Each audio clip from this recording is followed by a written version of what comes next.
So we have been working previously with CSV formatted data. Like this is a text that could be transmitted, shared, downloaded, uploaded, requested. If it's formatted with comma separated values, if our data that we're requesting is formatted as CSV, we know that we'll need to use the pandas package to request it. Okay, great. But what other types of data will we see on the internet? Did we take a look at JSON data yet? All right. What does this look like? We've never worked with JSON data, but does this look kind of familiar? Thoughts? Yeah, it looks pretty much almost exactly like a list of dictionaries.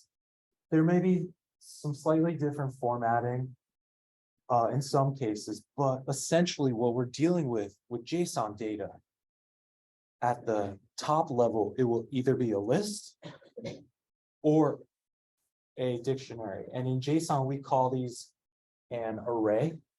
Like a list is called a JSON array, and a dictionary is called a JSON object. But it's essentially the same structures that we've been getting so familiar with already in Python. We know when we have square brackets and comma separated items, that's like a list that we could maybe like loop through or count the number of items and do all of our list stuff like filtering and mapping.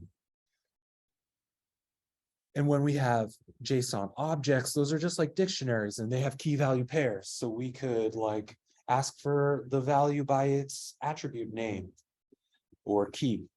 So we really already know how to parse this kind of data. All we need to do is like make a request for this data and transform it into a Python data structure, like a list of dictionaries, and then we'll be able to use all the techniques that we already know about to process that data. And so it's JSON data that we'll be focusing on today.